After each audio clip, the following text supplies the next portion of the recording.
What's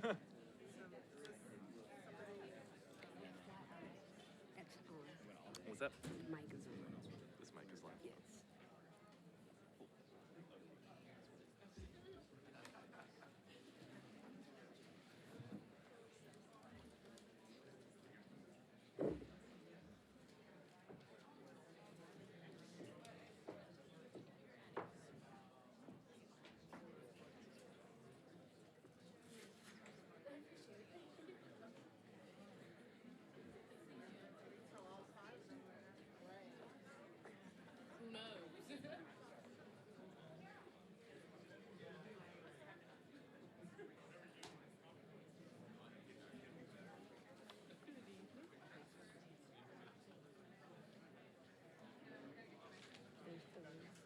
Oh, nice. Get him mic'd up. Hey, Ed. Thiru's here now.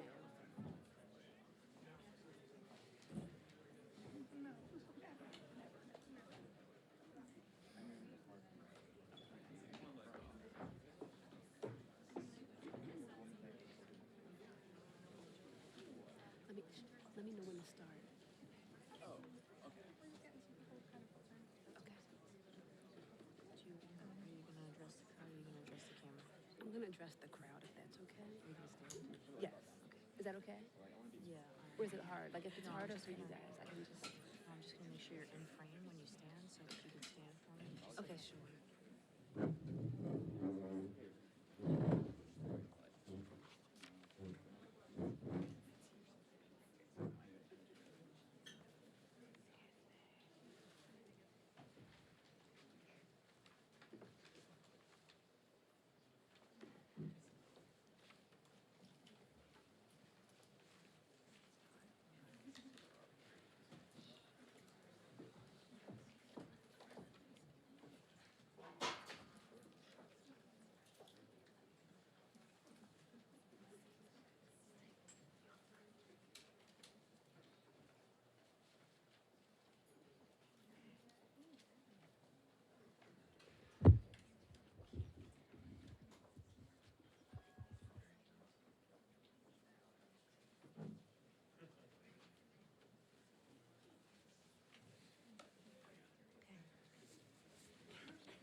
Good evening, everybody. Thank you so much for coming out tonight. Off script, it just really makes me feel good to see how many people care about transportation in Baltimore. I feel like I spend so much time complaining about the city, and it's so good to see so many like hopeful, enthusiastic people who are excited for change. So, yes. So welcome to the 2020 Mayoral Transportation Forum, hosted by Bikemore in Action, Real News Network, Central Maryland Transportation Alliance, and the Baltimore Transit Equity Coalition. My name is Lisa Snowden McCrae. I'm the editor-in-chief of the Baltimore Beat, which is a nonprofit independent news outlet. And I'm also an executive producer here at the Real News. And I'll be moderating this forum. We're joined by a full house, as well as viewers in the overflow room, which is kind of up and over and has a bar. And also via our live stream. Y'all didn't know that there was a bar? While it's rarely centered in political discourse in Baltimore City, transportation is the single greatest determinant in social mobility. The relationship is stronger than crime, test scores, or percentages of two-parent households in a community. The deliberate racism in transportation infrastructure planning for automobiles over the past century has served to enable white flight and drive segregation and inequality. We're here tonight to see how candidates for mayor plan on addressing this critical issue in our city. In organizing this forum, we set a threshold for participation to ensure we could make the best use of our limited time tonight. The present candidates met this threshold. We began with 30 available dates to enable maximum participation, and we are thankful for the candidates who made time to be here with us tonight. The only one who made the threshold but is not here is our current mayor, Jack Young, who declined to participate. For both candidates present and candidates who were not invited to participate tonight, you may visit www.ibikeivote.com. I'll say that again, www.ibikeivote.com to see their detailed answers on Bikemore's in Action's transportation questionnaire. Over the next 90 minutes, we'll ask candidates before us a series of questions on transportation developed by organizers and submitted by the general public in advance of this forum. More than half the questions were sourced from the public, and candidates will have 2 minutes to respond to our first question. Sorry, I'm sitting down now. And then they'll have 1 minute to respond to all other questions, and they will receive 1 minute for a closing statement. We'll begin alphabetically and move down the line. So joining us tonight are Ms. Sheila Dixon. Good evening. Ms. Mary Miller. Mr. Brandon Scott. Mr. Thiru Vignarajah. And Ms. Mary Washington. Did you pay these people, Mary? It's like the presidential debate. You can tell how many people have. With that, let's get started with Ms. Sheila Dixon. What are your top 3 transportation projects you feel would be the most transformative for Baltimore and why? And you guys all get 2 minutes. For me, it's really important that we do 3 things. One, transportation in the city and in the region and in the state is a partnership between the city and the state. First, let's talk about the circulator, which I established 10, 12 years ago. We increased the the parking tax in order to connect light rail, subway with the circulator. Now we have 4 lines going from east, west, south. I want to expand that even a little further, where it goes out to Coppin and it goes out to Morgan, because we didn't get the green line or the red line, which is an initiative that I pushed hard for here in the city. So we've got to have better connection between the circulator with our current transportation. I think the other piece too is we have to look at other modes of transportation for individuals. I grew up here in the city, so I have moved around the city by bike, walk, bus, and car. And right now, we have a very congested city of cars. We need to synchronize our lights so that our cars keep moving to eliminate some of the pollution that we experience. We also have to open up ways for individuals to make other choices for transportation. I think the zip car, which was an initiative that I started here in Baltimore, we need to expand in certain neighborhoods where we have really congested area with parking. I also believe that when we talk about bike lanes, when we talk about the scooters that individuals are riding now, we need to expand those in other neighborhoods, not just focus in specific areas downtown.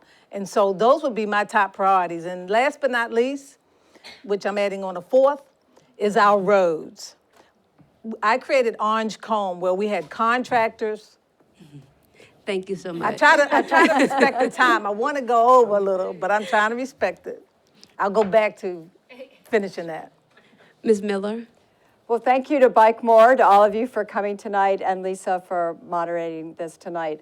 I'm a pretty avid urban biker, and I have to say I know that we're not there yet in terms of providing an integrated and safe biking experience in our city, so I look forward to talking about that tonight.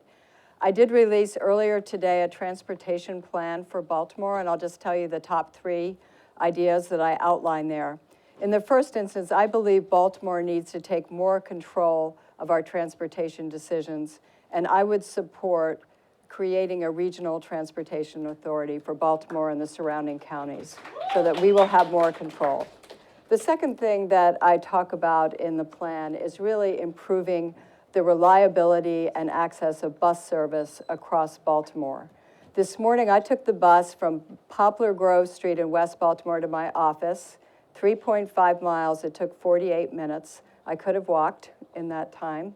And I know we can do a better job with bus service in the city of Baltimore, and we should definitely adopt things like bus rapid transit service. The third thing that I talk about in the plan is just making this city safer for pedestrians and bicyclists. Baltimore has 10% of the state's population, but is responsible for 30% of the pedestrian crashes in the state. So we know we're not where we need to be in terms of creating safe transit for people who want to walk or take a bike or another form of transportation. So those are the top 3 ideas for me in terms of thinking about what we can do to make the city much more hospitable to transportation, much more equitable for transportation. We need to pursue this idea of transportation justice in Baltimore and make sure that everyone has access to good transportation alternatives. Okay. Mr. Scott? Thank you, and thank you all for having me here this evening. We have to understand, again, that transportation in Baltimore is something that's so tied to racial inequity and other inequities in our city. So first and foremost, what I will do as mayor is make equitable investments through transportation through DOT's budget. The first thing that we will do is fully implement the Complete Streets legislation that I supported on the city council so that we can build a better transportation city in Baltimore for all that's not just focused on cars, that considers bikes, fully implementing the protected bike lane plan and the greenway trails plan that we have before us already, doing things that are on the books that we haven't had leaders with the courage and the vision to do. And yes, we do. One of the most important things that the next mayor will do, if it's me, is will be a leader, convene the county executives from Howard and Anne Arundel in Baltimore County and Baltimore City's mayor to go to Annapolis and support those who want to create a regional transportation model, because one person shouldn't have that much power over $1 billion for a free subway, a new subway line that would have changed this landscape of West Baltimore. We know what we have to do, and we also have to think about how we're constructing our neighborhoods. We need to look at removing parking minimums when we're building stuff. This is how other cities are doing it across the country, creating transportation modes, creating neighborhoods that allow people to go to and from, no matter if they have a car or not.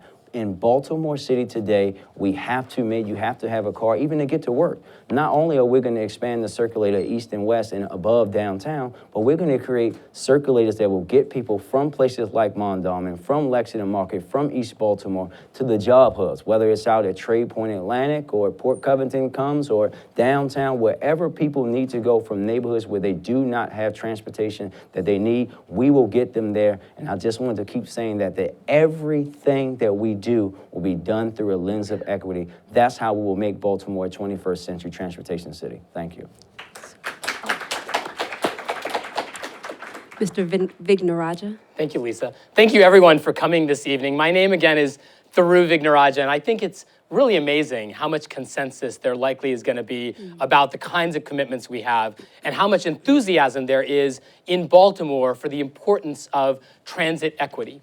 Baltimore should be a shining illustration of what a modern, green, efficient, equitable transit system could look like. Today, of course, that's very obviously not the case. Earlier today, we identified 6 priorities. We actually announced our plan on a bus. We live streamed it, and we explained that 3 of those priorities, in response to Lisa's terrific question to make us go right into the meat of this, are as follows. Number 1, we should be moving towards becoming not the first, not the second, not the third, but the 4th city in America that has a fully free bus system. We can't do that overnight, but it is absolutely the aspiration. And the first thing we're going to do is acknowledge that we have free buses in Baltimore. They connect North Baltimore to downtown to South Baltimore. So if you want to shuffle along the most affluent corridor in Baltimore, you get to ride the circulator. But if you want to get from Edmondson Village downtown to your job and back to your family, you got to pay $1.90 each way. That's ridiculous. So what we're going to do is have expanded bus circulator lines along the west-east corridors to start, as well as the diagonal arteries that connect some of the most disinvested neighborhoods to the downtown. That's Pennsylvania Avenue, Harford Road. Those are going to be critical. The second thing we're going to do is to finish the Gwynn Falls and Herring Run trails so we have a comprehensive 35-mile loop around the city that connects our bikes to 80% of the city. I think this is an obvious way to define ourselves as a city that exalts bikes. And the third thing we're going to do is to make sure that Lyft and all the ride shares, as well as all the scooters, are subject to differential pricing when you're in transit deserts. Right now, Lyft offers you a $2 flat fee if you're going to a food desert. We should have that requirement across the board.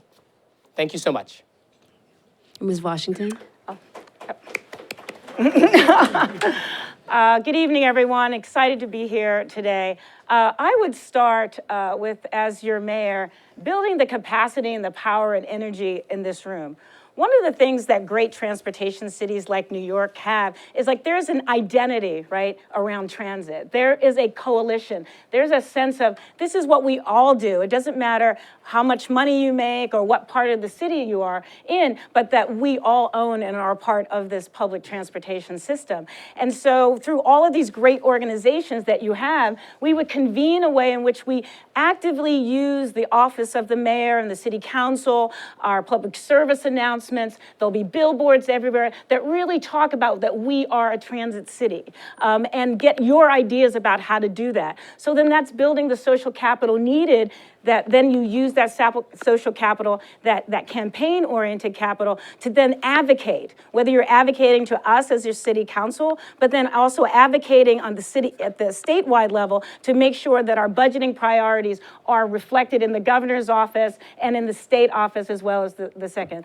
The second one is a very specific idea, which would be to green every single bus stop. That addresses two issues around greening and addressing our tree canopy, but also provides an opportunity for jobs for young people. It'd be part of our after-school programs. And then finally, just getting the basics right, making sure that the responsibilities that the Baltimore City government has towards the transit system are, that we actually engage in those. There's a lot of finger pointing often, and I get the end of it around, it's the state, or if we would do this, if. There's some really basic things that we could do, like making sure that the roads are repaired, making sure that the lines are painted properly. And again, finally, any plan would be developed with you. Very similar to what we're doing with our public safety program. We're offering proposals, but then we would do meetings around the city in collaboration with all of you to develop what the final plan would be, and it would be a Baltimore transportation plan. Okay. Thanks so much, all of you. Baltimore has many neighborhoods where over a third of residents of working age aren't in the labor force. Of those who do have jobs, many endure commute times 45 minutes or longer one way. Children in neighborhoods with those characteristics are likely to be born into poverty and face long odds of escaping it. How will you increase access to jobs for Baltimore's neighborhoods that most lack it? And we'll start with you, Ms. Dixon. There are multiple things that we need to do. First of all, we really need to enhance what we have in our schools currently with providing vocational ed, looking at Jump Start and other programs that are going to help young people. I work with, in one industry specifically right now, contractors. And one of the challenges that they face is finding individuals who are employable within the various fields. So we need to really revamp our curriculums in our schools so our young people early on who don't necessarily want to go to college can go into a particular vocational area. And so we have to create that infrastructure in our school. And that's why I really strongly believe in community schools, where we have school days open longer, where we have programs within the school, where we have companies actually bringing on young people and training them firsthand. I have a company I work with now who is about to create a training program in plumbing and utility, underground utilities, where he's gonna actually train them to do that. You know, we gotta be aggressive in what we're doing to help our young people with jobs and opportunity. Okay. This is a 1 minute this time? Mm-hmm. Okay, okay. Sorry, I should have clarified. 1 minute, yes. Ms. Miller? So I think you've touched on a key point, which is if we want to increase the odds of mobility from poverty in Baltimore, transportation is a huge component of that. But if we want to create jobs in Baltimore, and we want to create them in the city and have people live and work in the city, we need to drive a very strong economic development program in Baltimore. I would create a deputy mayor for economic development, and that person would get up every day with the goal of looking at this city and saying, where have we underinvested and where do we need to invest in our people and our neighborhoods to create much more economic opportunity in the city. That requires a lot of workforce development, a lot of coordination of students in school who are going to need jobs and connections with employers in Baltimore. But I like to talk about the idea of greenlining our city. We have such a history of redlining that we need to overcome. It's time to overinvest in these neighborhoods with job creation there. Thank you. Thank you. Brandon? Thank you. Listen, we know I'm a VOTEC graduate. I'm actually the only person in the race who caught the bus to Baltimore City Schools in this millennia, so I know exactly what this means, right? It took me. Excuse me, I caught the bus. I said this millennia, Madam Mayor.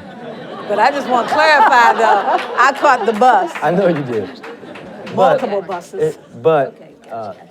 I say that to say this, is that one, we have to change the way our CTE education, and we know that we're going to do that through Kerwin, matching our education today for the jobs that are available today, but we have to take it a little further, too. When we're talking about being the mayor, you're talking about being a leader. We also have to make sure that you are tying, you need a mayor who's going to own education and tie those schools to the jobs that are being created, and then also, through a lens of equity, knowing that neighborhoods like Park Heights, where I grew up, were ignored on purpose. When we want people to build and bring new jobs and all those things, we're going to force them and say, you want incentives from us, do it in these neighborhoods, help hire these young people, hire people who are re-entering into our communities like Sandtown, where they have such a high number, train them while they're in prison and do the same thing, and help them build the new green economy that we have today through the way that we're going to do it without trash and everything else.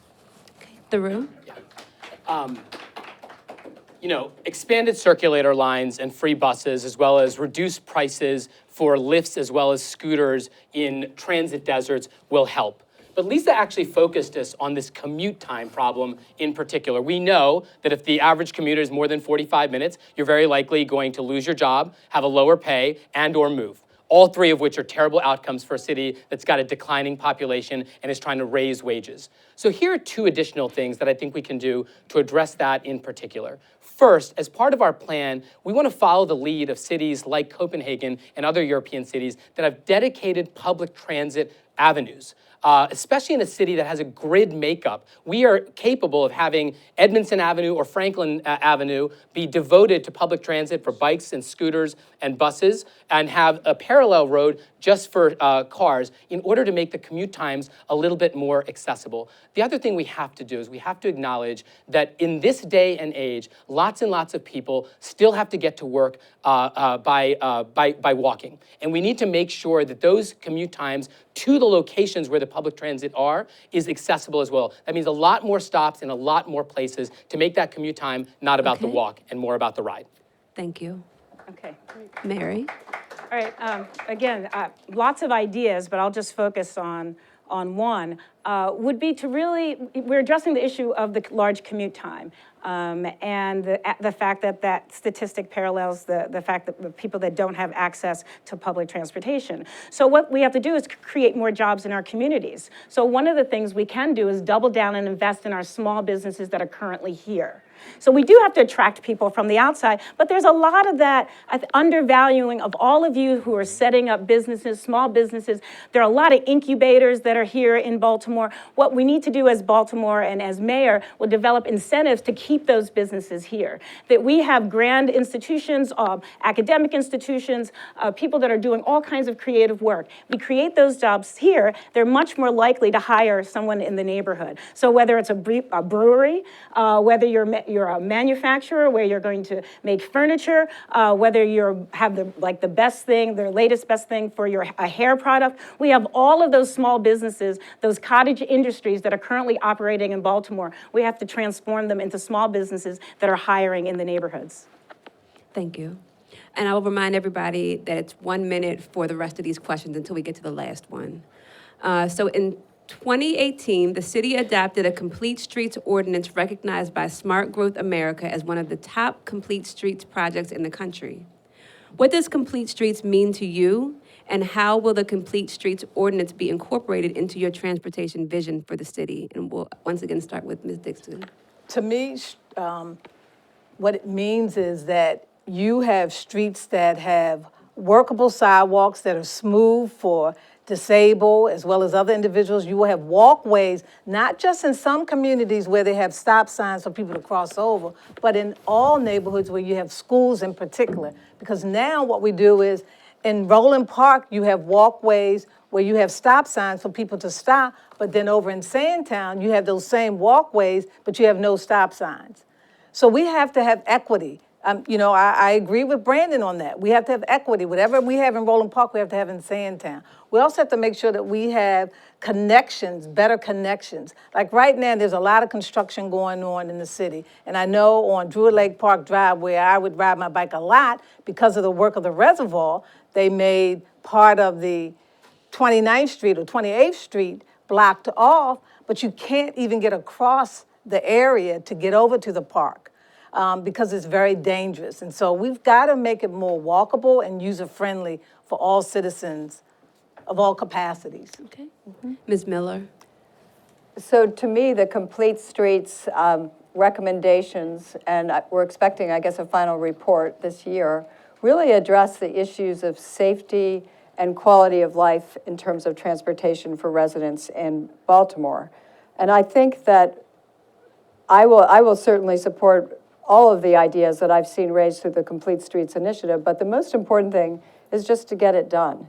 Complete Streets goes back to, I think, 2010 when it was first originated. We've been talking about it for a long time. I think we need to get this done and to have a mayor who's going to make sure that every element of that is distributed across Baltimore. So I'm completely supportive of Complete Streets, and I hope that we can see that in the near term and finish the job that we started 10 years ago. Brandon? Thank you. It's going to be great for me. I'll get to fully implement something that I voted on as a council person that I support, and it will guide how DOT will operate under me from top to bottom.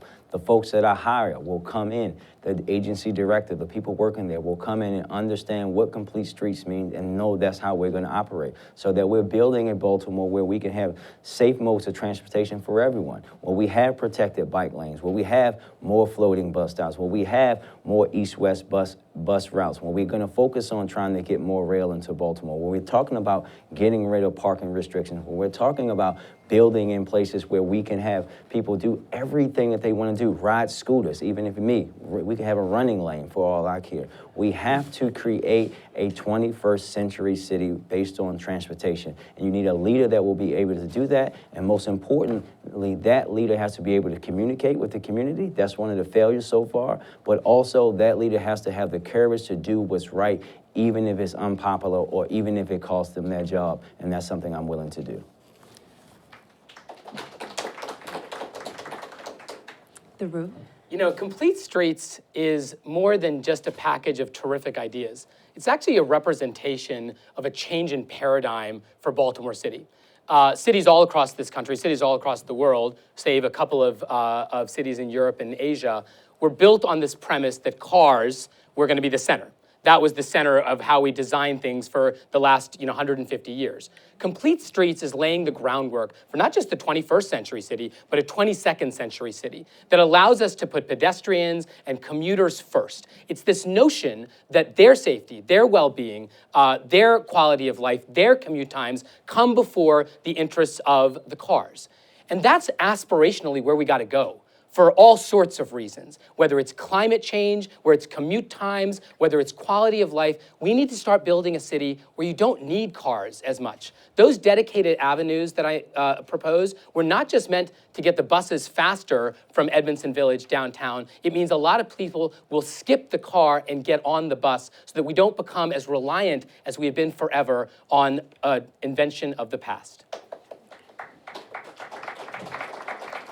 In a similar vein, Complete Streets would mean that multimodal transportation, but it also is our vision for how are we transporting and how we're moving around.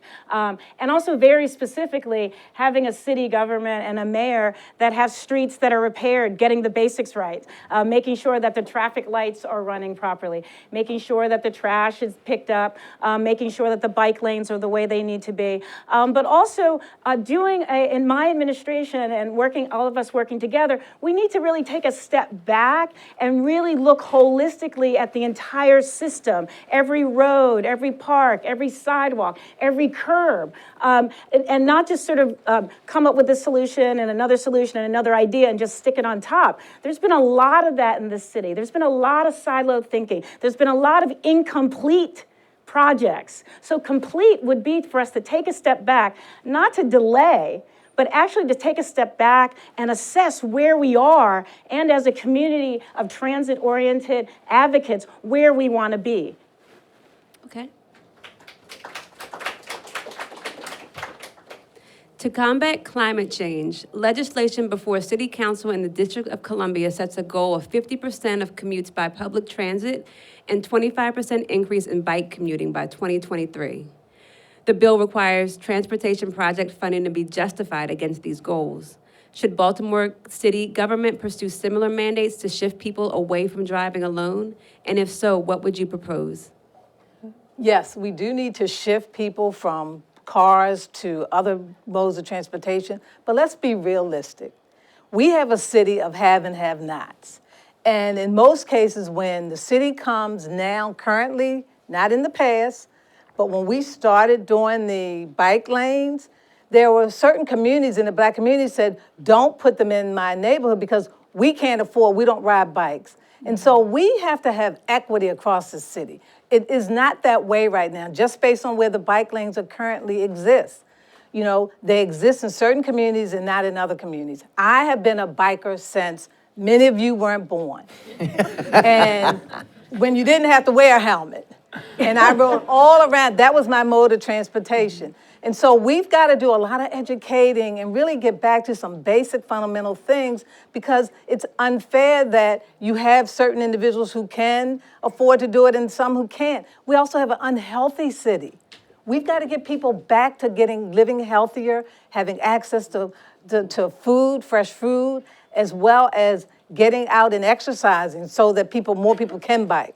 So before I go to Mary, are you saying that maybe we need education before we pursue these mandates, or? I think we need not only education, but I think we need to go back and deal with some basic fundamental things that have to happen in neighborhoods. Because when you talk about individuals who are trying to survive off of just trying to go and work 3 and 4 jobs, they're not thinking about, well, can I take a bike or can I take a scooter to get to where I need to go? I mean, so we got to get back to some basic fundamental things. So it's education, it's making sure that we have access, and when we go into a neighborhood, when we do the resurfacing and we put the bike lanes, that we really talk to individuals about what this means, the accountability. But also, we can't just have the bikes that you can rent downtown. We need to have access to those in other parts of the city so people can begin to maybe transform their thinking about using bikes. Okay, thank you. Okay, we'll go Could to you give me those targets again Sure. from Washington? 50% of commutes by public transit and 25% increase in bike commuting by 2023. And then funding to meet those goals. Yeah. So first of all, I like the idea of setting aspirational goals for our city. I love the idea of reducing reliance on cars and increasing the use of bicycles. But I think we also have to be willing to hold our feet to the fire. That's a pretty short timeline, 2023. But if we're going to do that, let's really do it. Let's make sure that we're measuring and holding ourselves accountable to those targets. I think that we have an absolute need to create more population growth in the city, more jobs in the city, less reliance on cars in the city. And if we have a transportation system that can allow people to live and work in the city without cars, that would be absolutely fantastic. But we still have a lot of work to do to complete things. I know that I'm a bicyclist, but I still don't feel comfortable biking downtown. I can come all the way down on Maryland Avenue and Cathedral Street, but when I get downtown, it's not safe. So we still have a lot of work to do to complete the elements of a bike-friendly city to reach a target of 25%. But I think it's good to set aspirational goals, and I think we should do that. Okay. Mr. Scott? Yes, listen, we have to set goals for ourselves and hold ourselves accountable, but equity is key in everything that we're talking about here tonight. And this is why. Because when you think about Baltimore's history and you think about neighborhoods where, Lisa, and I think that you could appreciate this, in some Black neighborhoods where kids, they work all summer to get a car so they can go to work, right? And when you're talking about how we have to educate our community, you have to go to these communities who, it took them a long time to be able to drive a car. And now we're going to tell them that we have to change, they have to change the way they operate immediately. We have to educate them about how this is going to be better for the community long term, setting goals for and holding ourselves accountable to those goals, making sure that we're having the conversations with the community, explaining to people how we're going to do these things, building out the infrastructure, making sure the jobs jobs are there, making sure that everyone understands that this is not just, this is the key point about this. This is not just about you. This is about your children and your grandchildren that are going to come behind you. We can do this, you need the leadership to do it, but we have to do it by working with the community and not imposing it on the community. Okay.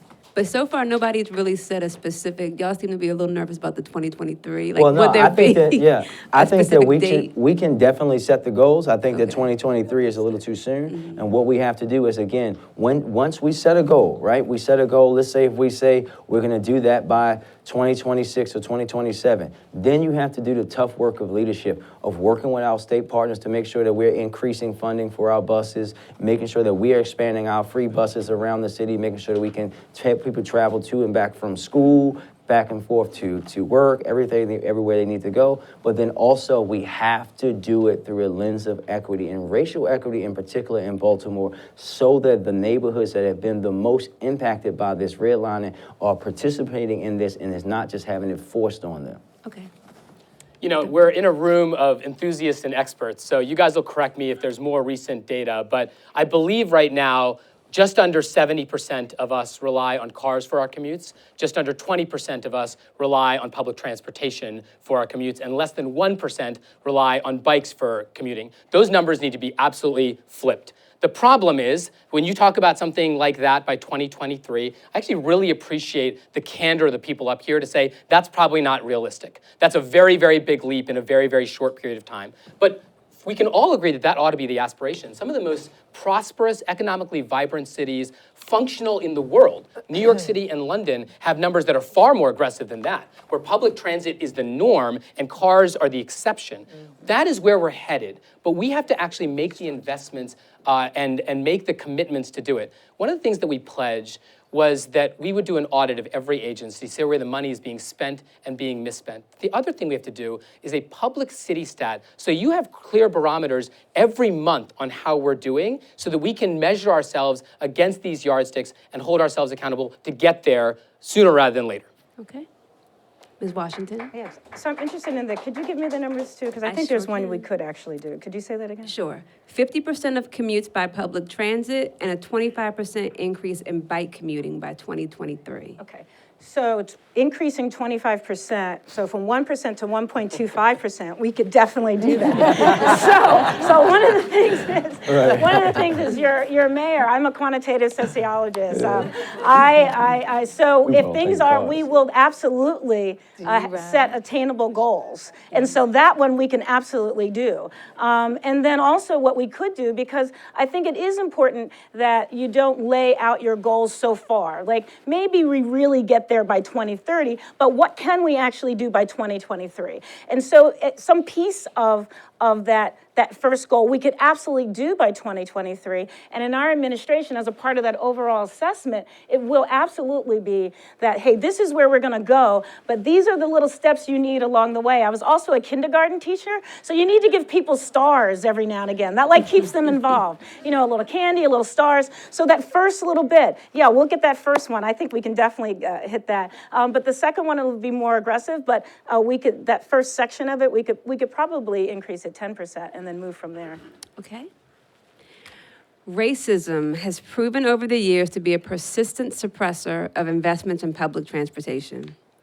Race-coded language, crime, and public transportation are often conflated and used as a tool to block projects, despite studies that show public transportation is as safe as going to the grocery store. As mayor, how would you work with communities to change this perception? And we'll start with you, Ms. Dixon. Can you repeat that? I You said a can. whole lot. I did. I got Racism pieces of it. has proven over the years to be a persistent suppressor of investment in public transportation. Race-coded language, crime, and public transportation are often conflated and used as tools to block projects, despite studies that show public transportation is as safe as going to the grocery store. So in other words, saying, we can't do this because this neighborhood is bad, or...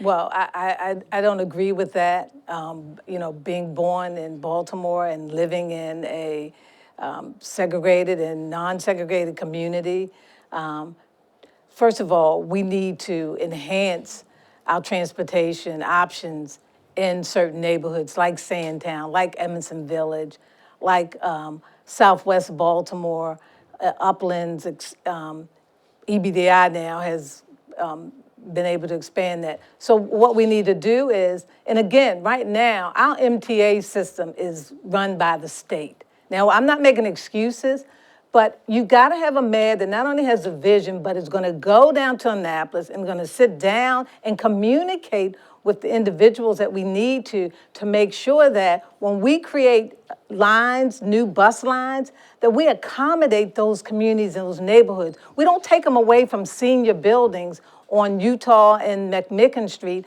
and then they have to walk 4 blocks over. I mean, we should have kept those bus lines there. And so we need to have a comprehensive plan with the state to make sure that we have access to public transportation in neighborhoods that have been removed over the last 3-4 years that this new system has been placed. Okay, thank you. So public transportation should be the first choice for everyone in Baltimore, irrespective of race. But it is clear that we have historic structural racism that has created a very different reality for public transportation across Baltimore. And there's one example that troubles me a lot, which is really the access to free public transportation for students and school choice. For example, middle school and high school students have theoretically school choice in Baltimore, but in fact, their parents are often reluctant to make that decision to send them to a better school because they can't rely on the bus system to get them there on time, particularly if there are transfers involved. And so that eliminates that important choice that people ought to be able to make in Baltimore. So one of my recommendations in the plan I released today was to remove all of the time restrictions and the cost restrictions on free bus transportation 7 days a week for students in Baltimore, to open that up. Okay. Can I make one correction? Because our middle schools, 90% don't have choice. You have to live within a certain area. Yeah, I would remove that limitation, the distance limitation. Thank you. Okay. Brandon? Thank you. Listen, when we're talking about Baltimore, you can't talk about moving Baltimore forward and not deal with Baltimore's racist past, right? Mary just brought up middle school. When I was in middle school, I was lucky enough to get into Roland Park's citywide program, which I had to catch the bus from Park Heights to Roland Park during the O.J. Simpson verdict trial, no less. So you can imagine what that meant and how that was for me and my friends. What I will do as mayor is we're going to invest directly in those neighborhoods. We're going to change the way transportation is thought about. For example, when you're talking about transportation-oriented development, we're going to say there are places that are bus hubs that have rapid bus routes. We're going to make those also TODs. We are going to challenge everybody's belief that we can't do this. That's what they said about the subway going to Owens Mills. We know it's not true. And also, one of the things that we're going to do while we're working with our state partners to make MTA a regional agency, we also need a mayor that's going to be open and say that we are going to elect a governor that believes in public transportation, not one that believes in widening highways, not one that who sat quietly while his governor, as the lieutenant governor, erased $1 billion for public transportation in Baltimore. That's what we're going to do, challenge these folks where they are. You know, I started tonight with the example of the circulator because that was a current vestige of how we have public transit along affluent white corridors, and we have expensive, inaccessible, inequitable, inefficient transit basically everywhere else. But of course, it didn't start when we put the circulator in place. It started a long time ago. In fact, Baltimore City, as many of you know, was the first city in the country in 1910 to have a residential segregation order. We literally invented the modern form of redlining, and we see it everywhere. It's where we put our bus stops. It's where we site new schools. It's where murders get solved and where they don't get solved. So if you want to change this, this requires a paradigm shift that, frankly, we have inherited because of failed leadership that goes back generations. When we think about where the TIFs go, they should be going in Park Heights and Edmondson Village, not at the harbor. When we think about where the new transit hubs go and where the fast, efficient, free, energy-friendly buses go, they should go not in the places that already have all of the good things. They should go in the places that we've destroyed through disinvestment from one generation after another. Absolutely. So absolutely, you need we need a mayor. We need to have these conversations and be out about it. I mean, we know what we're talking about. It's like when you were suggesting having a bus line moving to extending into a certain neighborhood, folks will say, well, I'm not sure that that's the right place. And what they mean is that we don't want those people to move here, to our neighborhood. And we need to call it out. We need to have these conversations. So we need to, in the same way that we're going to have a grand conversation about what our transit history, we really need to do a racial and economic reconciliation authority and project in this city, where we can really have the difficult conversations about those lines that get used against us over and over and over in politics. When people are coded talking about crime, when they're running on crime and trying to scare you into making a selection based on your fear of black boys, that's what they're doing, and we need to call that out. And so we need elected officials that are unwilling, and we need a constituency to not be able to vote that way or to allow your own biases to be used against you, particularly when it comes to improving our transportation system.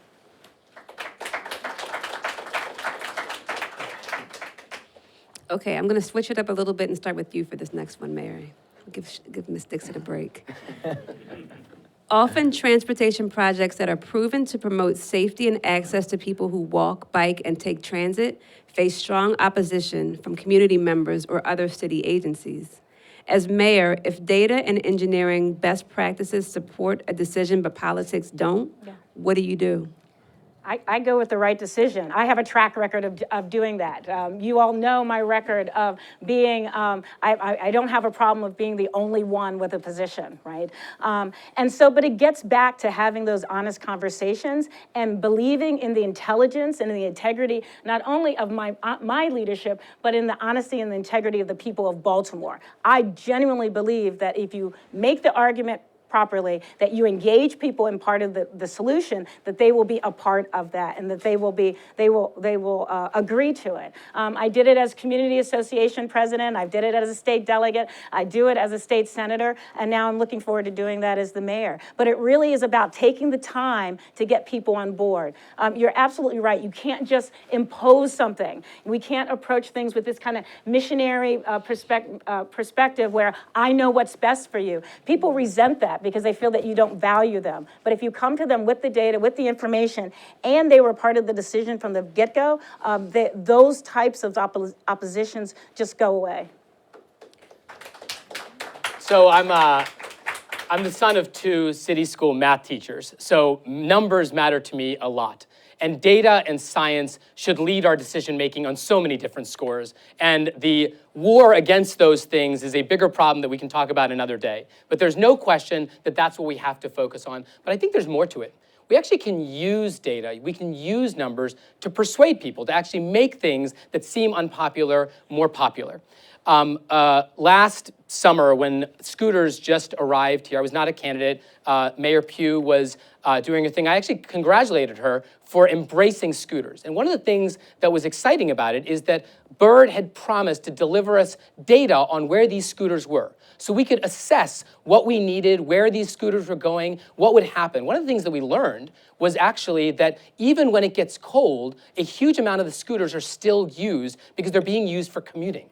That was an argument based on data. Before that, a year ago, when the city council approved a new mandatory minimum bill, I wrote an op-ed in the Baltimore Sun that said the data makes it very clear that this is not working and it's a terrible mistake. Data is our friend, and we should be able to build consensus around data. It's not one or the other. Brandon? Thank you. I just want to point out for the record, I voted no against the mandatory Yes, he did. bill. I wish you could have convinced him more. Because the data says it don't work. And for me, again, like I said before, what Baltimore needs from its next mayor more than anything is a mayor who's unafraid to do the right thing over the popular one, even if it means they don't get reelected. And if that's your kind of mayor you want, then I'm your guy. I've been on the end of 14-1 votes. I've been on the end of unpopular votes. What we will do, though, that has not been done when you talk about these issues with bike lanes and other transportation projects is that we are going to involve the community from the get-go, from the front, so that we have less likely to have these conversations at the back end, because that's what happened when you don't communicate with people. We saw it today at the Board of Estimates. Over my no vote and the comptroller's objection, the administration ramrodded a parking lot in in Drew Hill Park that hasn't even been approved by the city council, right? We will not operate that way. We will operate where we're working with the community consistently, but when the data says something is the right thing to do, we will say, no, we're going forward because this is what's best for Baltimore, not just a small group of people. So I think a good leader can build consensus for the right decision by bringing people together and listening to every perspective on a decision. And this is the sort of thing I did during my years in the Obama administration, where we often had very complex problems that we were trying to solve, where you had to bring very different constituencies to the table who might have radically different ideas about things. But through conversation, through agreeing on the goal, what is the thing we're trying to solve? Let's take the example of pedestrian fatalities in Baltimore. Everyone could agree we would not like to see any of those. But how do we get there, and what are some of the unpopular decisions we might have to make? Sometimes we're dealing with perception versus reality, and I think if you can construct the conversation and construct the process in a way that you can get people to agree on the end goal, then you begin to build the elements of the decision path to get there. So that's the sort of thing that I think the next mayor of Baltimore needs to be prepared to do, particularly on some of the most important issues facing transportation for us. Data is critical. My foundation when I got that very active in the community was from developing cooperatives, because I always believed that if you can bring people together and you can work out a situation and agree to disagree, but be able to move forth on whatever the goals and objectives are, you can get it accomplished. One of the challenges in Baltimore, and that's why you have to have the right leader, running the city and working together collaboratively with people in this community, is you've got to remove the politics. That's why we have not been successful, because we start initiatives, we start systems, and then we throw them to the side because it wasn't my idea or your idea, versus building on it and looking at it and evaluating those successes. So it's crucial. One good example, the Red Line. I work day and night with so many communities in this city to get the Red Line to happen, going to our federal representatives, et cetera.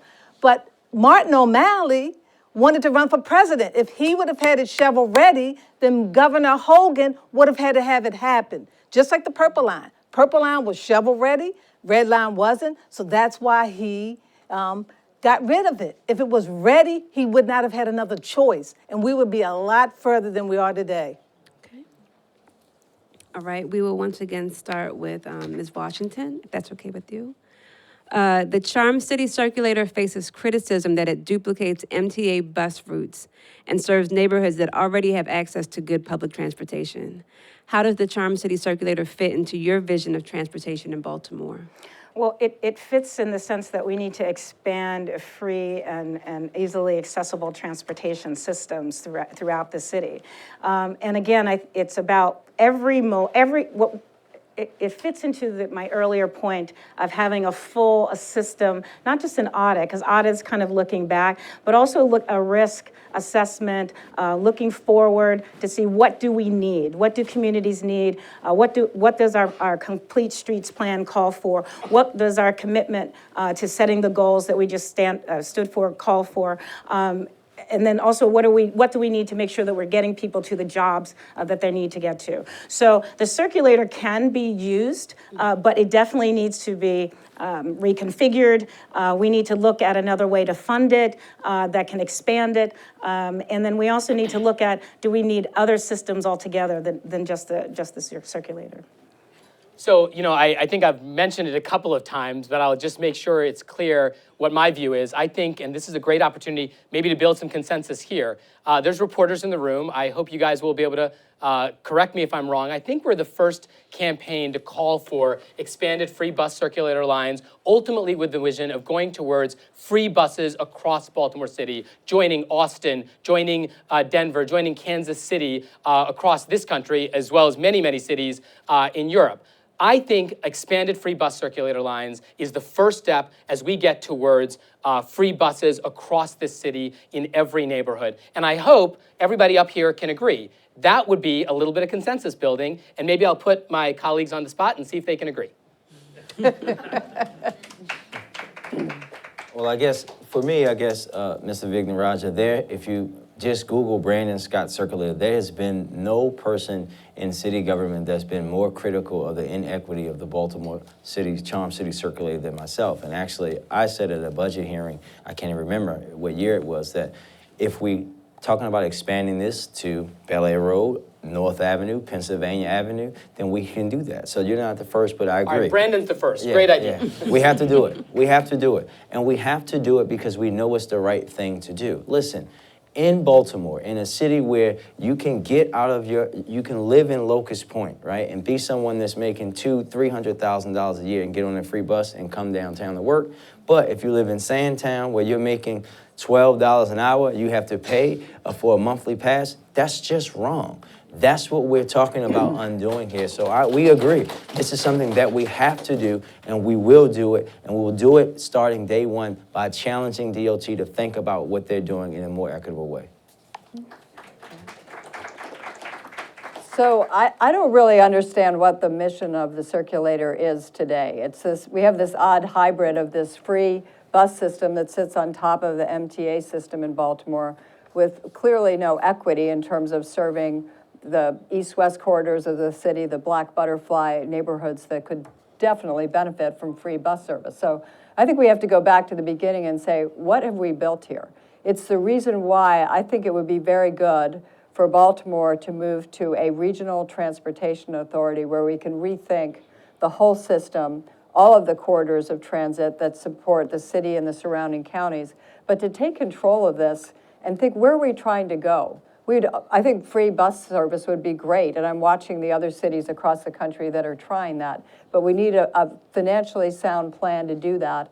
And I think if we could go to this regional transportation model, we could begin to sort out all the elements of circulator, MTA, and good public transportation in Baltimore. Well, since I was the creator of the circulator for downtown, and the purpose was for, it's just like in DC, but DC has subways, we use parking taxes in order to pay for it. I'm not sure what is being used now, but I understand that it's over whatever the budget and they really need to assess it. But I do agree, and it was to connect people to light rail, subway, to really try to push people into using other modes of transportation. I agree we need to expand it, but we also have to look at what's happening with our MTA system as well. Also, our universities and colleges, and this is something that I've been pushing. Most of our universities and colleges don't pay taxes, but they have bus services. Why not connect those free bus services to our circulator to help to accommodate people who live within those communities? That's something that I've been pushing for the last several years. Let's connect Towson and Coppin and Johns Hopkins bus services, to the circulator along with the regular transit company. I think we could expand greatly. Okay. Trying to switch it up a little bit more so that everyone gets a chance to be on their feet a little bit. So we're going to start this one with you. This is going to be the hard one. It's just random. Research shows that the majority of people who bike are Black and Latinx. However, there's a stigma that infrastructure to make biking safer is for the benefit of white, wealthy residents. What would you do as mayor to ensure that active transportation options benefit all residents of the city? Yeah, it's a very good question. And this is where two things can help. Number one, better data. So we actually can dispel these myths about who uses what kinds of transportation and what it's done, but also to be able to use that data to be able to meet the needs of all populations. If you look at commute times in Baltimore City, you will see that the commute times are highest in the most disinvested communities of color in Baltimore, number one. That kind of data is helpful in making it clear that we need more bus stations, we need more buses, we need more scooters, we need that kind of stuff to be placed there.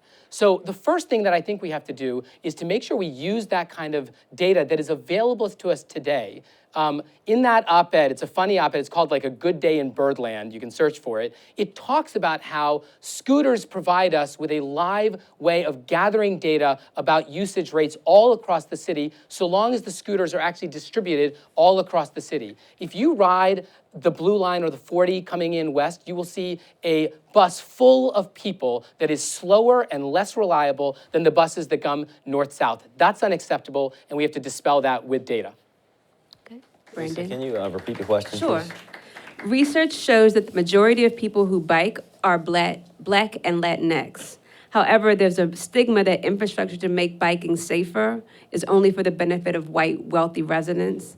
What would you do as mayor to ensure that active transportation options benefit all residents of the city? Well, first is, listen, when you're the mayor, you set the budget, you set the priorities. We will make it priority to go into the neighborhoods where we know we have Black and Latinx people, where we know we haven't been investing, we've been disinvesting in the neighborhoods through all the things that we've heard talked about on this panel tonight, and we will build that infrastructure. But also, we will talk with the community. Listen, when I grew up in Park Heights. Everyone knew the Oakley Avenue boys for riding bikes, right? This is what young people do in neighborhoods, in African-American neighborhoods in Baltimore City. But what has happened is we have lost our way in allowing those people to be able to tell their stories as well. As mayor, I will set that as a goal. We will do that. We will invest in the neighborhoods, building in through a lens of equity, making sure that those neighborhoods are getting protected bike lanes just like everyone else, having the conversations that need to be had with people in the community, especially some of our seniors, like my grandma who hates bike lanes, right? But we will do that tough work, and then we will hold people accountable for what they're doing. We cannot continue to act like, listen, I coach young kids.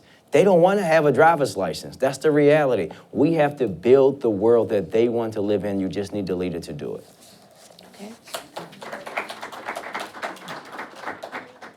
So if our goal is a multimodal transportation system that reaches every corner of Baltimore with less reliance on cars, far more reliance on public transportation, and a safe environment for bicycles, pedestrians, scooters, and emerging forms of transportation, we are so far from that reality.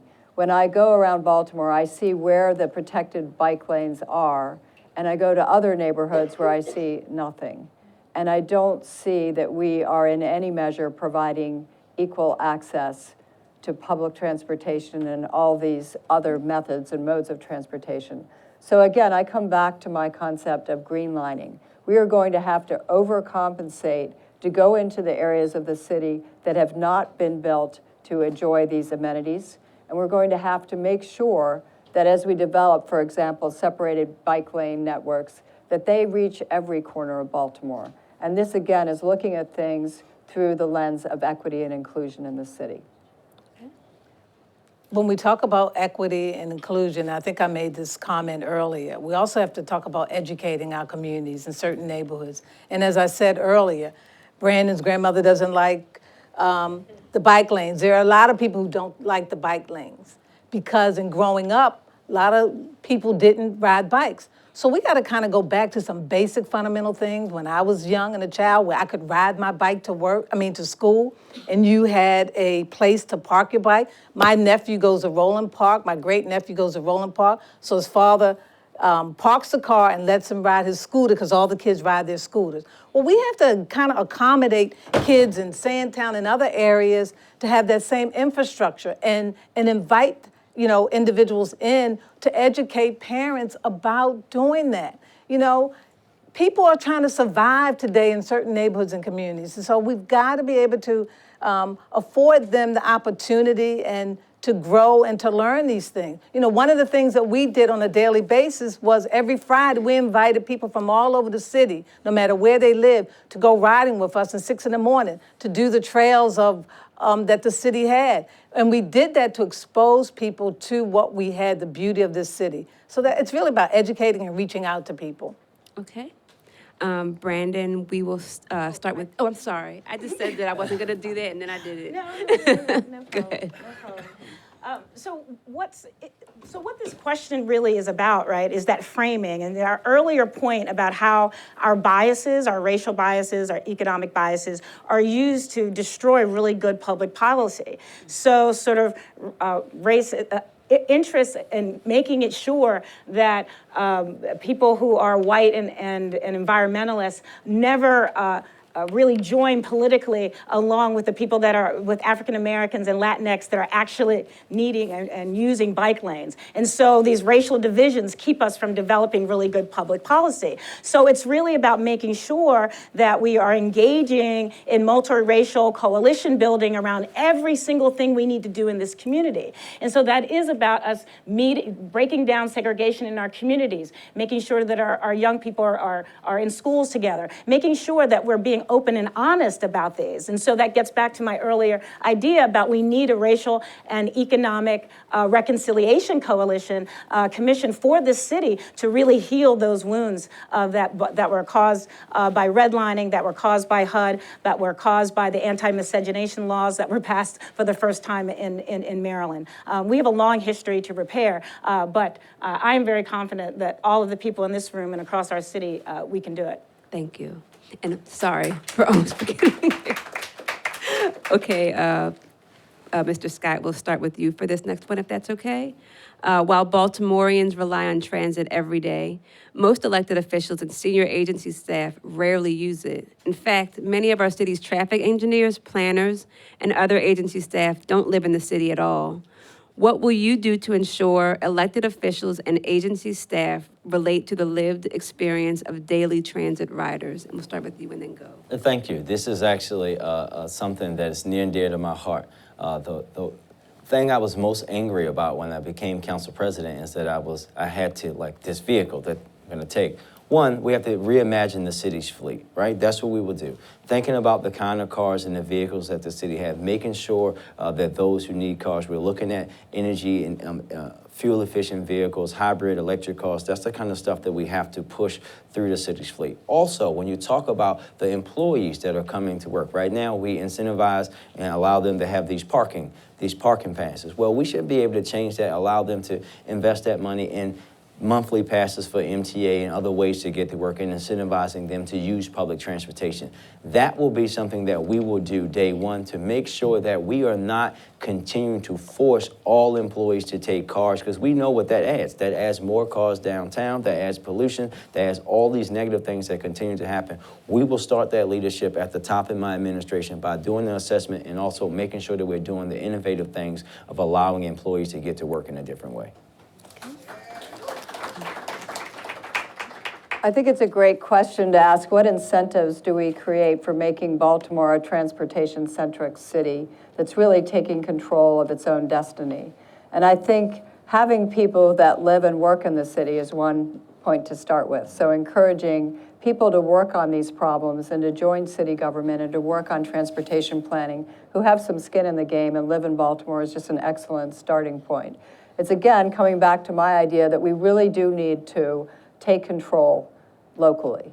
And having decisions made in Annapolis that affect Baltimore residents every day is not a good formula for success in transportation. And it's led us to be very passive, I think, in the way we're thinking about transportation decisions and not empowering our Department of Transportation to be strong about these things. So I agree with the point about, reducing the economic incentives for example, for parking, and changing the incentives for people to use other forms of transportation here. Ms. Dixon? I initiated taking the fleet in Baltimore City government from the cars that they were currently using in trucks to electric cars and et cetera. And it's unfortunate that the prior two administrations didn't continue on that path, because we probably would now have all electric cars. But secondly, I would also use, as the state has done for their employees, where you provide an incentive for purchasing a discount and getting credits for using public transportation. And then third, I will lead by example, as I'd done when I was mayor. I would ride my bike in the road. I would get on the bus. and drive to come to work. You know, I would do a lot of walking. You know, we have to kind of lead by example to encourage people to make those changes. And then last but not least, I know that the council recently passed a law that all managers and certain levels had to live in the city. We need to also provide incentives for regular employees to be able to afford to buy a house. So give them a discount or a credit or a grant in order to purchase a house in the city and live here. Okay. We passed that too. Yeah, y'all did. I was going to say that, but my time was up. So there are a lot of great ideas, and I agree with all of them, and absolutely leading by example, and also, you know, assessing what the current workforce is, where are they living, what can we do to get people closer to work, what can we do to incentivize people to live closer to work. As mayor, we are absolutely able to, you know, prioritize those individuals who live in the city, and also if you were going to get, certainly when it comes to the executive branch, making sure that the top leadership lives in the city as well. And if someone wants to come, if there's a really great person that's coming from someplace else, giving them a certain number of time to move in here. But the point of the matter is to make sure that people understand what a wonderful, great city that we have, and communicating that and making sure that people understand that we've got great parks and we've got great communities, and really be sort of unashamed about loving our city and unapologetically Baltimore. And people do live here and want to live here. And so we need to hire those people to be a part of city government.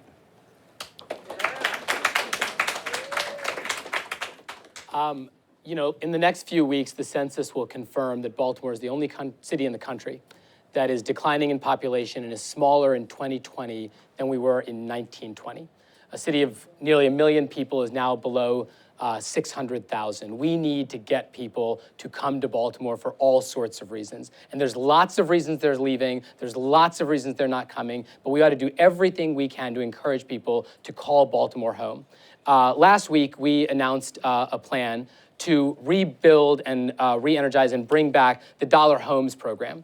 The notion was that you could encourage people to come here and to invest in their homes, and to, as long as they were a primary resident, for 5 years. We identified a group of folks that would be eligible for this: first responders, school teachers and sanitation workers, nurses, and folks who work in government. We can't necessarily make everybody live in Baltimore, but we should make it as easy as we can to encourage people to invest in this city. We have 17,000 vacant homes, slowly but surely doing what Fort Lauderdale and other cities have done to make those vacant homes residences for residents. It's got to be a top priority. Okay. For our next question, we'll start with Ms. Miller. Baltimore City Department of Transportation has a massive shortfall in funding, leading to crumbling infrastructure and transportation funding, which is often rated for other purposes like police overtime. Do you support dedicating transportation revenue to the Baltimore City Department of Transportation, and that revenue would be used for things like highway user revenue, traffic enforcement revenue, and other direct transportation revenue? I do support that idea because I think transportation writ large, all the ways that we collect fees and revenues from transportation do lend itself to dedicated funding. I wouldn't say that for every avenue of government. One of the things that I've looked into that I'm quite concerned about is the highway user fees that the state has provided to Baltimore today are 30% lower than what they were in 2007. Right after the financial crisis, the state cut back on highway user fees and has not replenished that. So what was $225 million in 2007 is $157 million last year. In real dollars, we've had an even greater decline. So I think there's a real opportunity to go back to the state and say, what's happening with these highway user fees that you're collecting, and why can't we bring those back to Baltimore and devote them to public transportation and some of the road and infrastructure needs that are so obvious in Baltimore? We should not be underfunding transportation as we understand how important it is to our local economy and success here in Baltimore. Most of the user fees that you just noted are dedicated funds that go to transportation, but I think what we have to look at is a bigger picture. a lot of what transportation needs is related to our infrastructure. We have to, I mean, we can say that we can raise the money, audit, we can do all that stuff. But factually, we need the federal government and the state to really step up and support us. We have engineering studies on shelves that have been there for years when Obama did the stimulus. If he had done it for another 10, 15 years, Baltimore City, some of our roads and highways and our bridges, we would be so much further along. We rely heavily on because of the cost that it costs us. And I see Ms. Cummings here is in the audience.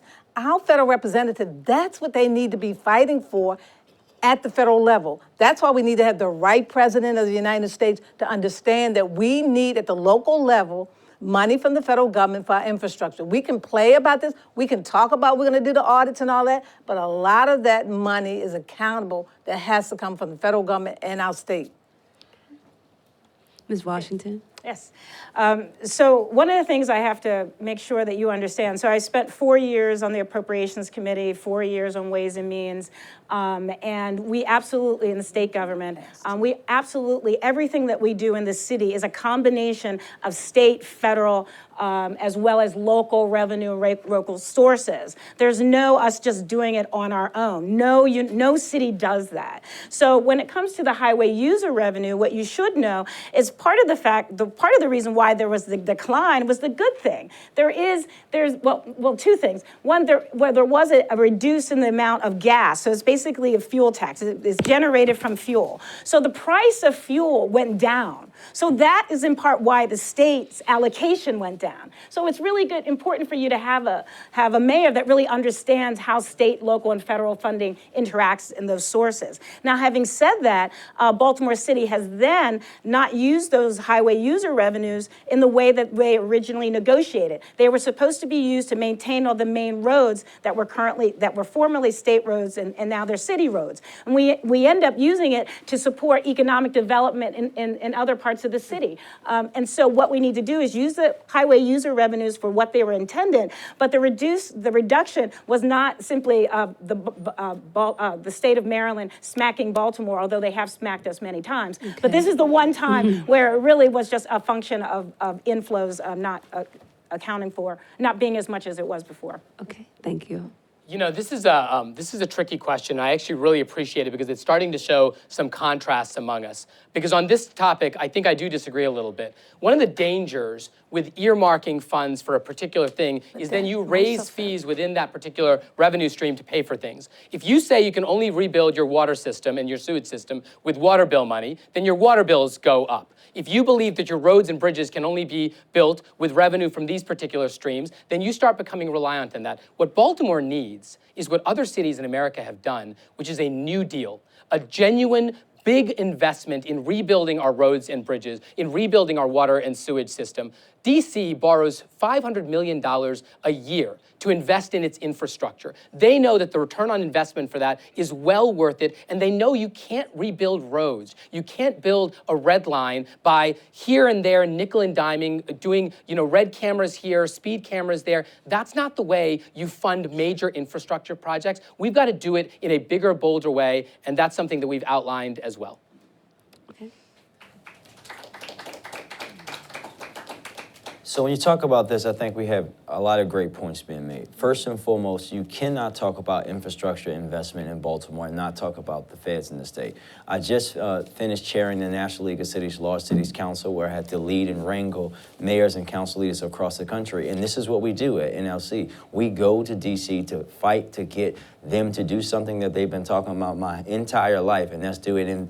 And we're going to do an infrastructure package for cities across the country. It still hasn't happened. Yes, that has to happen. We have to elect people to understand that. We have to have Congress people to understand that, president, obviously. But also, I think that Ms. Miller and Ms. Dixon bring up a great point. Yes, we do know that what Senator Washington is saying, that some of the stuff is about the lowering of the gas. But we also know that in the percentage-wise, the state has not gone back to pre-recession amounts of highway user revenue for the city and other places around the state.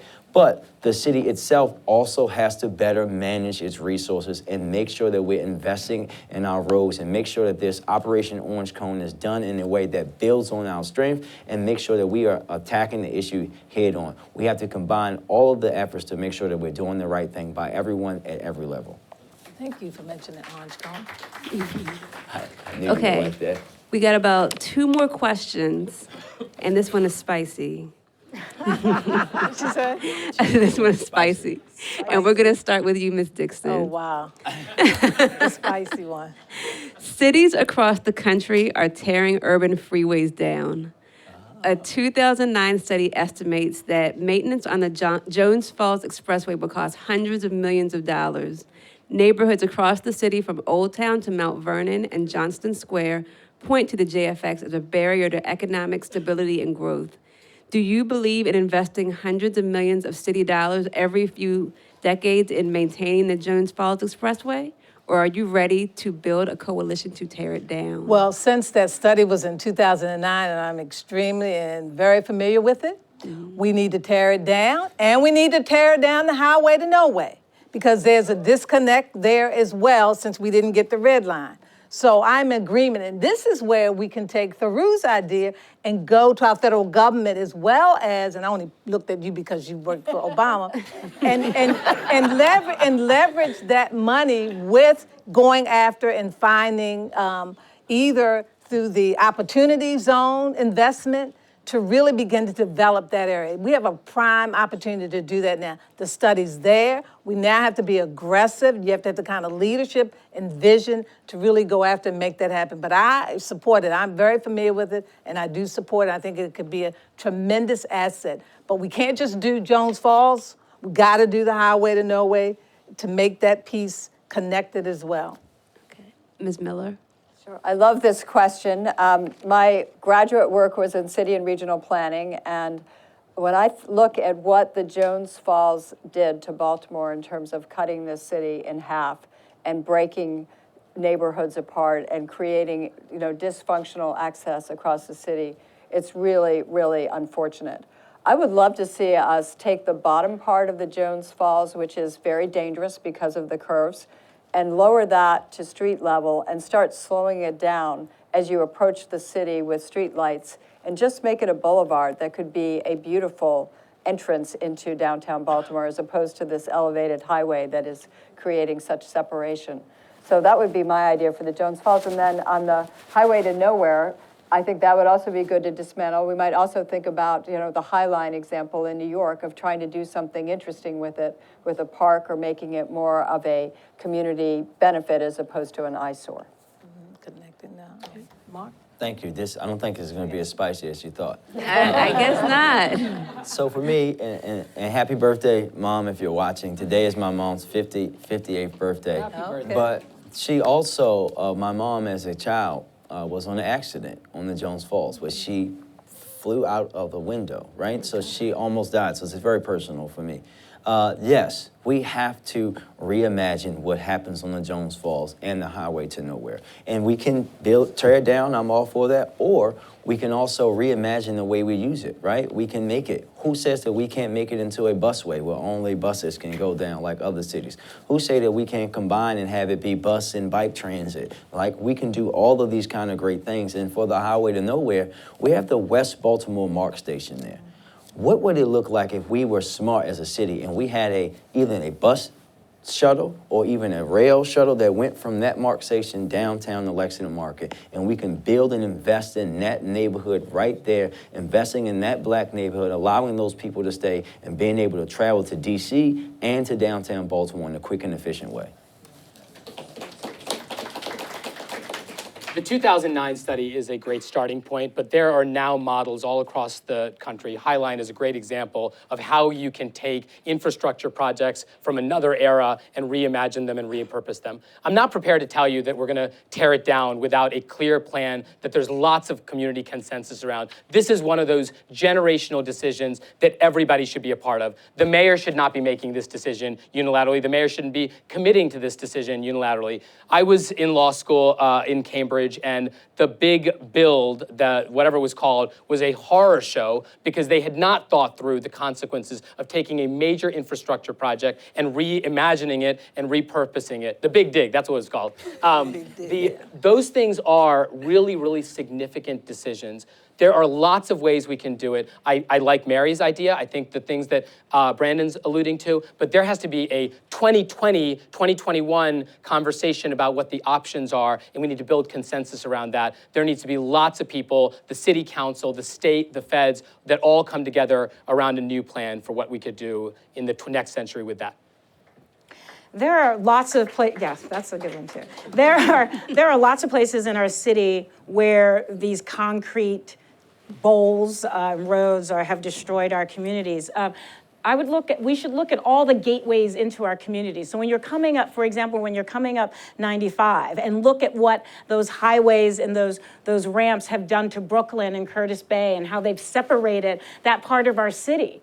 We rarely do we look at that part of our city, imagine and reimagine that. Imagine coming in, that there's greenways, that there are trees, it's being tree lined. So if we look at the highway to nowhere, looking at tree lines and looking at how it could be made more beautiful. We do need to consider, what do we do with that 83? Because every single day there is an accident. Just this morning in Annapolis, we were passing.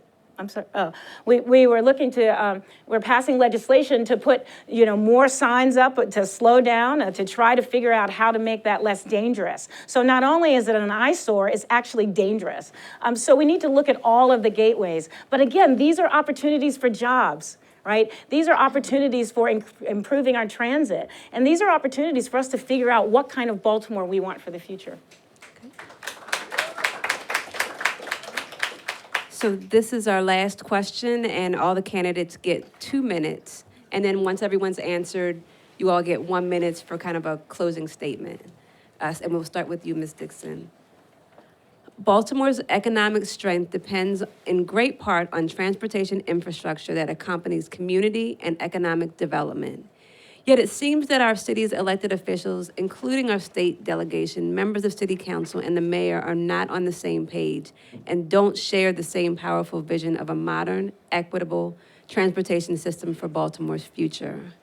How would you address this need for a shared transportation vision for Baltimore among our official elected leadership? And again, you get 2 minutes for this answer. Well, first of all, the one thing that we have to do is we all have to come to the table and sit down and discuss, because we all have a different role and responsibility in the process. And I don't think that that's been happening for quite a while. It's like communication only happens in the media when people are talking to each other, and that you can't solve things that way. So we have to bring in our state people, we have to bring in our city delegation to make sure that they're on the same page that the city council and the mayor is, based on what is going on in the community. And a prime example is the changes that were made with the transportation lines for the new bus lines, and it escapes me what we name it now.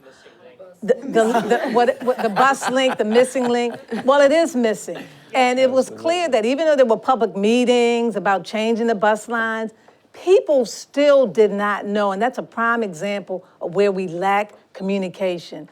And so it's not about, accommodating this person or that person. The community has suffered as a result of that. And so we need to come to the table, we need to sit down, we need to make sure that we're on the same page and that our communities are engaged and involved, because the bottom line is, if you can't get out to Amazon, if you can't get out to Under Armour or any other place around in the region for these jobs that are available, because I get stopped every day about jobs, and I ask people, have you been out to Amazon? Have you been here? Have you been there? The biggest thing that they say is that it takes 2 hours to get there, or there is no transportation to go there. And so we've got to work with our economic development at the state, at the local level, BDC, as well as the elected officials, to really look at a comprehensive plan with those respective communities to make this happen. And we have to do it within a time frame that everybody can buy into it, and that we assess it on a regular basis and make sure we are accommodating. Because again, I go back to my original statement.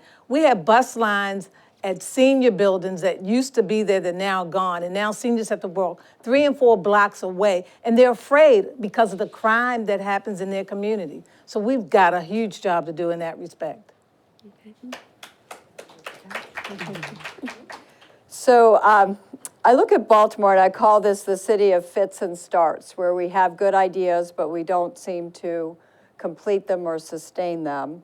We have a disconnected, and I would say we'd all agree, inequitable transportation system, and we don't seem to fix those problems. We have goals and plans, but we don't measure ourselves and we don't hold ourselves accountable. I would offer this as a way to think about this problem. The mayor's office needs to be reorganized with much clearer accountability and authority. I would create a deputy mayor for operations that would literally run the railroad and be accountable every day for good service delivery across the city.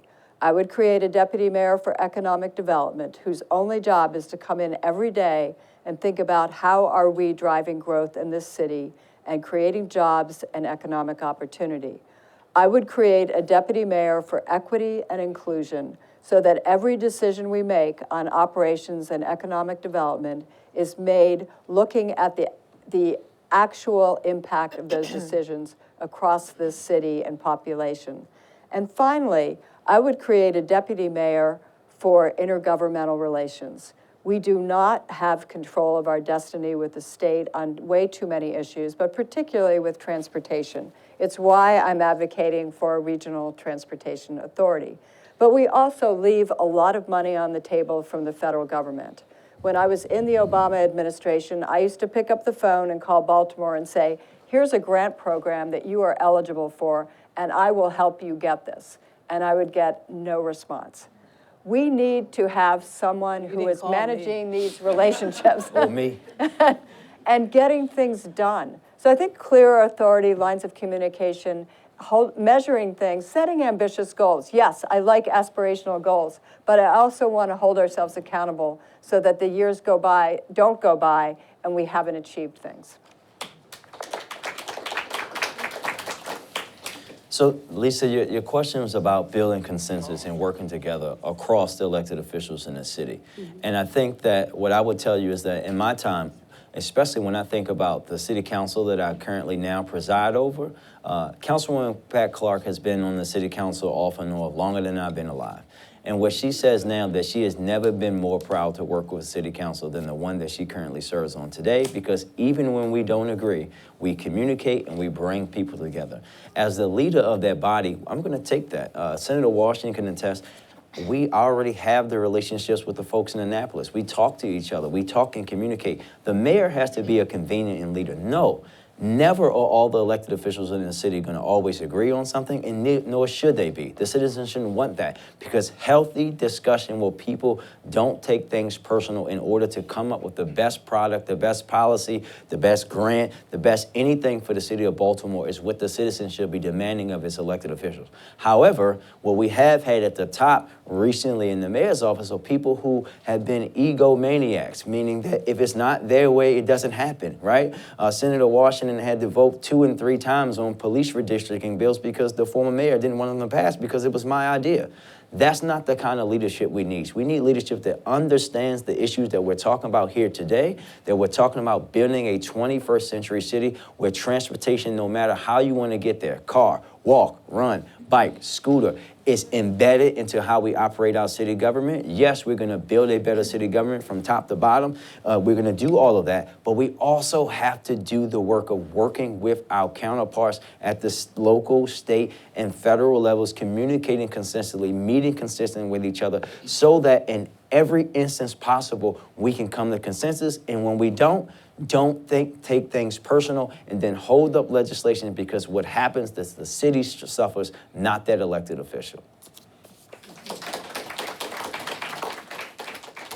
I'm going to get a little philosophical on this, because it's pretty remarkable that in the middle of a fiery election for mayor, there is so much consensus among the Democrats that are here before you.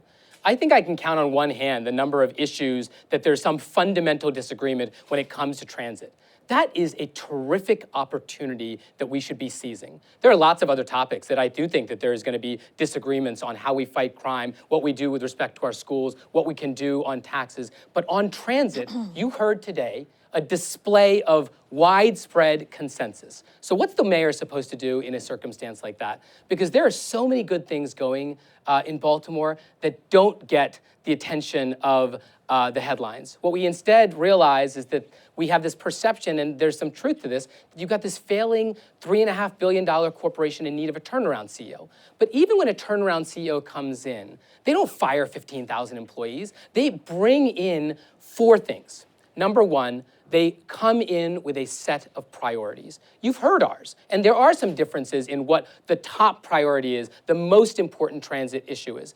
But the second thing that they do is they socialize those priorities and build consensus around them. So the second thing I'm going to do, in addition to articulating this aspirational set of goals, is to go to the communities, to have town halls in each district, in each neighborhood, to talk about this set of priorities and build consensus around them. We're going to find out 2 things. One, we're going to find out that a lot of these ideas are beloved by the community, and we're going to find out that there's other things that the community needs as well, that the needs of Cherry Hill are different than the needs of Roland Park, which are different than the needs of Park Heights. The third thing we're going to do is we're going to convene. We've all talked about this, but this is a convening opportunity like none other. You're going to need the city council, you're going to need the state delegation, you're going to need federal agencies and federal assistance. You're going to have an opportunity to convene a summit.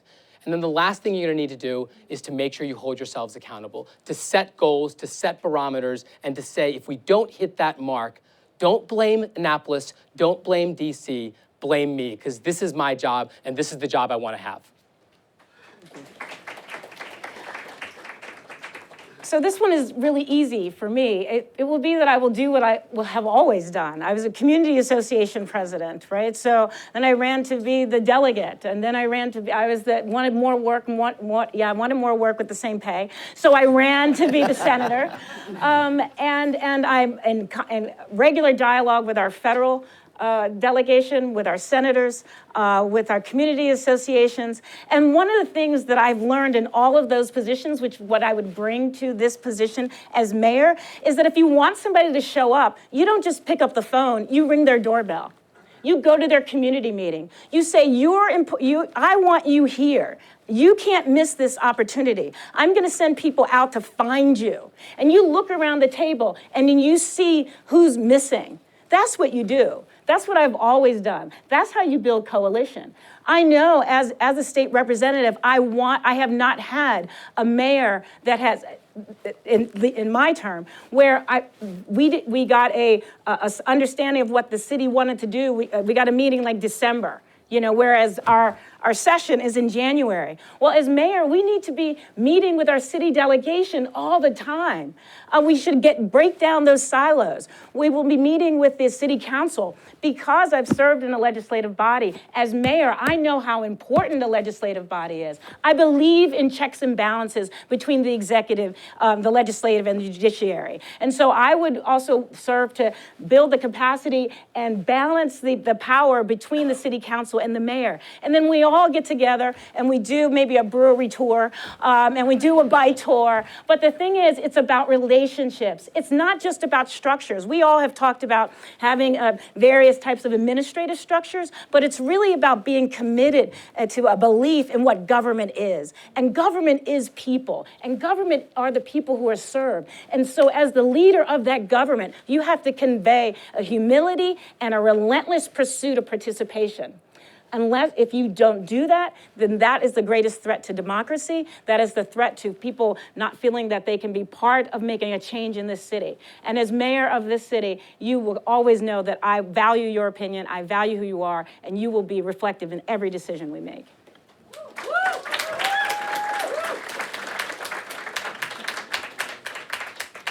Okay, no more questions? You made it. No, I'm being told that we don't have time for that here, but I think that all of our candidates will probably be sticking around so that you can actually meet them face to face. So at this point, we're going to give everybody 1 minute to make a closing remark, and we'll start with Ms. Dixon. Well, first I want to thank you for this opportunity. This is an issue that is not only dear to my heart, but I know the importance of being able to bring communities together in order to create the kind of infrastructure that we can all grow and benefit from. You know, the one thing that Baltimore has, despite what you might hear on the news most nights, is we have all the key ingredients to be successful in this city. We have great communities, great neighborhoods. The people of this city alone are the energy that keeps us moving and going. But it's really about how we come together and really begin to chop away at some of the challenges that we face. And we do that by working together, not only by being in government and in our individual roles, but really working with our communities, getting them to understand how different structures work. And when you have systems that are in place, you try to build on them. You remove the politics and the egos of what goes on a lot of times that harms Baltimore in a lot of ways. But so I'm excited about what is coming before us, what we're going to do. You know, I encourage you to take advantage of the bike lanes that we have. I want to bring the Rangers back so we can ride in the bike lanes and people don't have to go out to BWI and ride their bike because they feel safer. You know, we've got to deal with the crime and education in our city, but we have the key elements to make the city successful. Ms. Miller? This is such a critical election for our city. We know we have so many positives in Baltimore, but we are not living up to that potential. In this particular area, thinking about transportation, I think it plays particularly to my background in urban planning and finance. And I would love to bring those skills to the city to try and get some things done. You know, my time in the Obama administration really inspired me by showing me how government can really work for the people, as opposed to throwing up roadblocks and taking too long and not getting things done. So as mayor, I would really advocate for solutions that work for everyone in Baltimore and that are lifting everyone up with a much brighter vision for economic opportunity, for jobs, good neighborhoods, and most importantly, public safety and a sense of security living and working in Baltimore. Today, I released a plan for transportation. You can find it on my website, which is www.electmarymiller.com. But most importantly, I just want to leave you with the idea that I want Baltimore to be a city that works for everyone, and I look forward to that opportunity.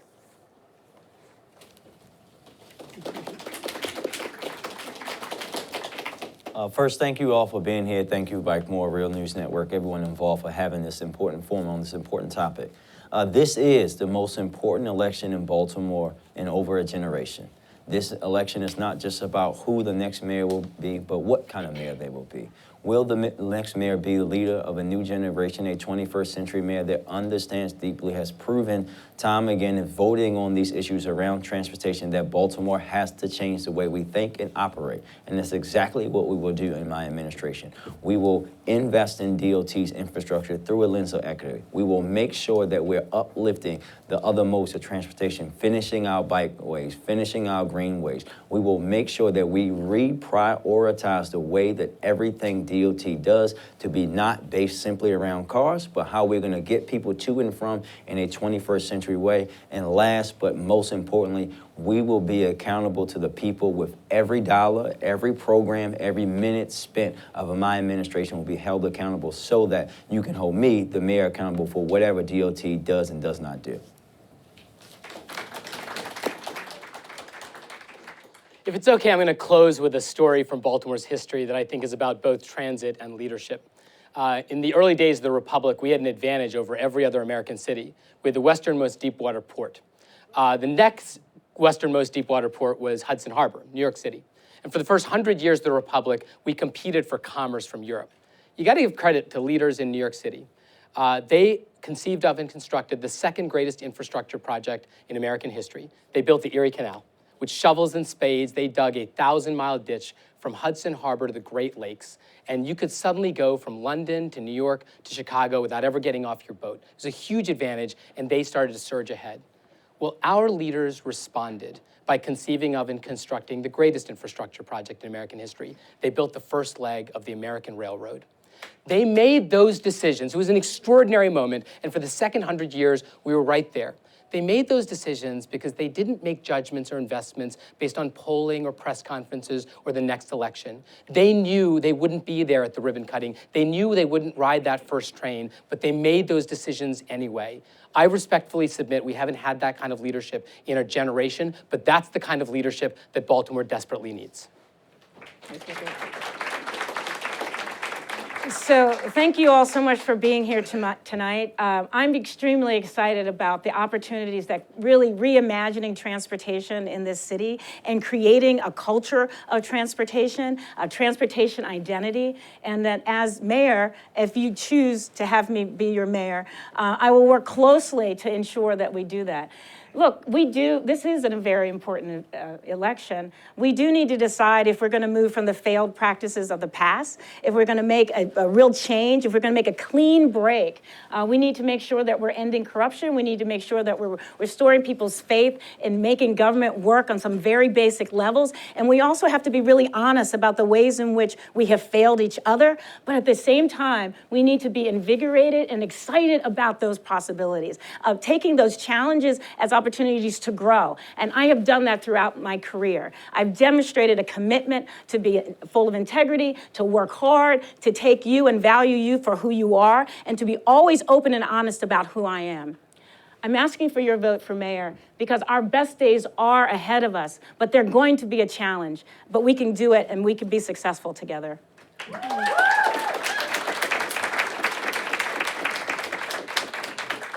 Okay. Thank you so much to all of our candidates tonight, Ms. Dixon, Ms. Miller, Mr. Scott, Mr. Vignarajah, and Ms. Washington.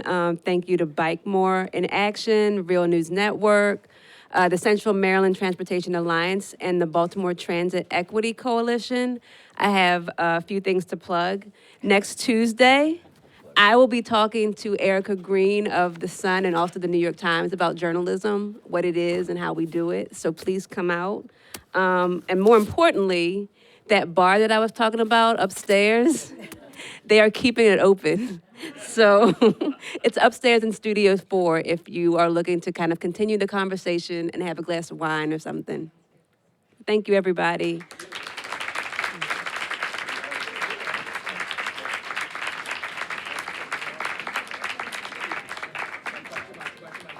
We did it.